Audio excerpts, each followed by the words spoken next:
Era un contexto de miedo, de intimidación. En la universidad, por ejemplo, fue un contexto marcado por el asesinato de docentes, por el secuestro de algunos estudiantes, por las amenazas a varios de los estudiantes que sean parte del movimiento estudiantil.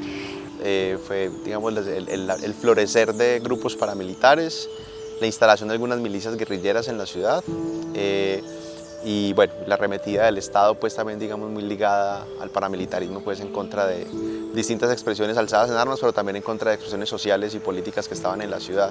Entonces es un periodo marcado por la presencia de esos grupos armados, por la intimidación, por la inseguridad, especialmente para los defensores y las defensoras de los derechos humanos en la ciudad.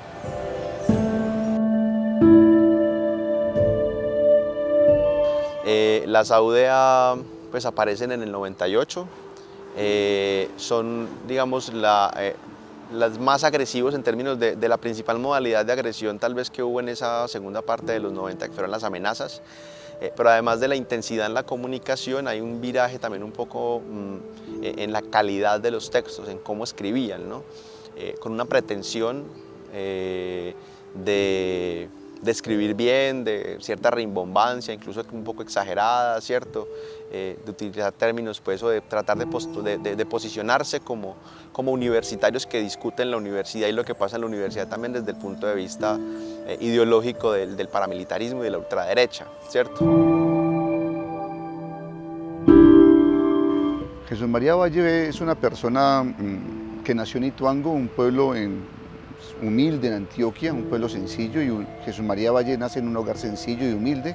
Se vinculaba mucho con las causas de las personas más humildes y reitero, era de origen conservador, perteneciente al Partido Conservador, pero pese a eso de un carácter humanista muy grande, y a partir de allí digamos que intentaba colaborarle a la gente más humilde.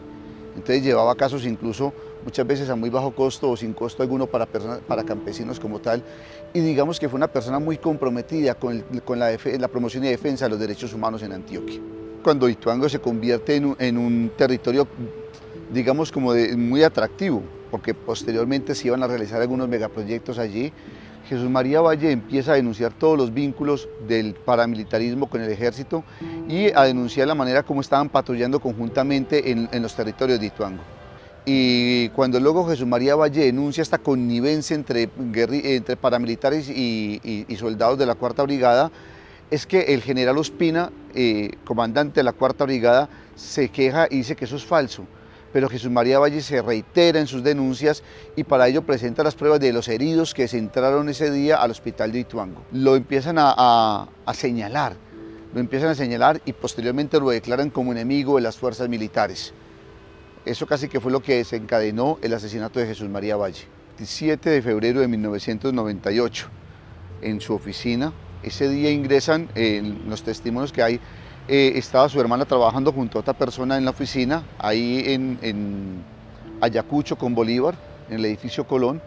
Ingresan dos o tres personas a su oficina. Minutos después, cuando él llega, lo reducen. Él le dice a la gente, por favor,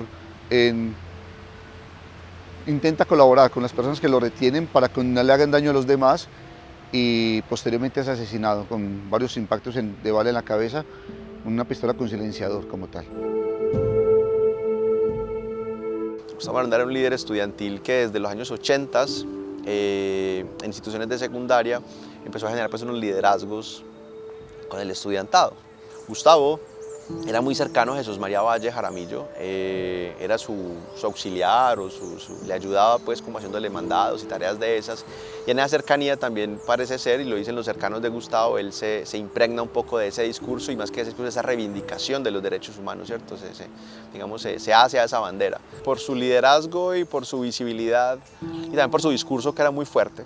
El discurso de Gustavo Aranda era un discurso que era desafiante, que era duro, ¿cierto? Él solía decir en las asambleas estudiantiles cuentan quienes recuerden y en ese momento, decía que quien tenga miedo que se compre un perro. En ese marco entonces a Gustavo, después de que lo amenazan por lo menos 6 veces, estamos en el contexto de la Feria de las Flores en Medellín en ese momento. Entonces se reúnen, discuten algunas cosas, se promueven algunas cosas. El día anterior acababan de matar a Hugo Ángel Jaramillo, que era el administrador de las cafeterías de la universidad.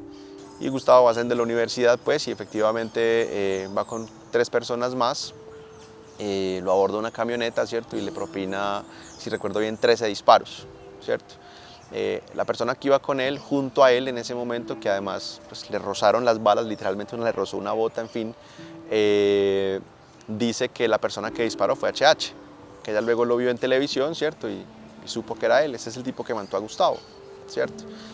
Como el sicario, pues, el que disparó y le propinó, pues, como la muerte al líder estudiantil. Las circunstancias del asesinato del profesor Hernán Henao son confusas en la universidad. Un comando armado entra a la universidad, entra a su oficina y dentro de la oficina asesina al profesor. Carlos Castaño admitió en su libro, Mi confesión, la autoría de ese asesinato. El profesor Hernán Henao era un investigador nato, era el director del Instituto de Estudios Regionales, era un investigador que trabajaba mucho temas relacionados con Urabá, muy dedicado al trabajo sobre asuntos sobre la familia, y en el momento en el que es asesinado él está trabajando asuntos que tienen que ver con el desplazamiento forzado en el Urabá. Yo diría que el profesor Hernán no significaba una amenaza latente para ningún grupo armado. Creo que muchos tuvimos la impresión de que fue un mensaje que se envió por parte de las AUC a la comunidad universitaria, como un mensaje en términos de lo que están en capacidad de hacer.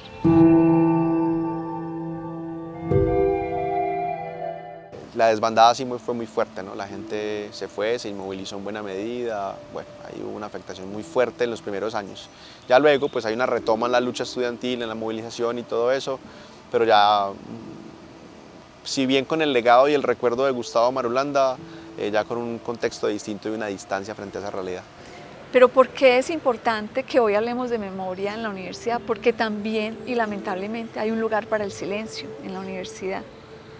Hay cosas de las que no hablamos en la universidad, hay temas que no son abordados en la universidad. La universidad tiene un trabajo de memoria que es importante, pero necesitamos también un trabajo crítico y reflexivo sobre nuestros silencios y nuestros olvidos, lo que eso dice sobre nosotros como universitarios y lo que eso nos dice sobre la forma como ha impactado la violencia del conflicto armado a la universidad. Que hacer memoria también es una herramienta para luchar, precisamente, ¿cierto? Para reivindicar, para obtener derechos, para conquistarlos. No empezó aquí y seguramente no va a acabar acá, ¿no?